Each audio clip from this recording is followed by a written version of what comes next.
Et coucou, alors là c'est un coup de gueule, je ne comprends pas ce qui se passe, enfin si plutôt je comprends ce qui se passe.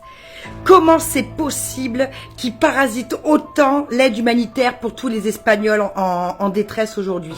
Alors on a des convois qui sont bloqués, remplis de nourriture, qui sont absolument bloqués, on leur dit de rester là, ils n'ont aucune information pour pouvoir livrer ces tonnes de nourriture. C'est quand même incroyable.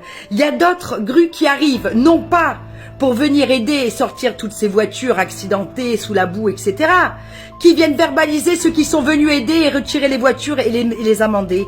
Mais de qui se moque-t-on exactement? Ce gouvernement espagnol est aussi abject que ce gouvernement français. C'est inacceptable de voir ce qui se passe en Espagne. Et j'aimerais avoir la vérité sur ce parking à 3 étages et tous ces disparus. Qu'en est-il? Comment ça se fait qu'aucun média ne sorte d'informations à ce niveau? Comment ça se fait qu'on nous traite de fake news?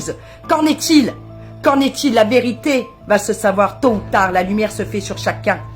Je pense qu'il est temps aujourd'hui d'ouvrir les yeux à nous, tous les peuples du monde, car nous sommes dans le même bateau, surtout en Occident.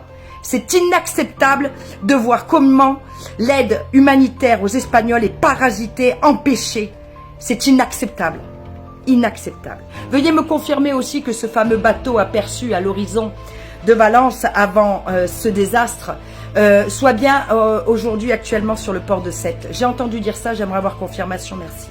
J'ai oublié aussi un détail, celui de toute la vêture, tous les vêtements qui apparemment sont jetés en pleine décharge.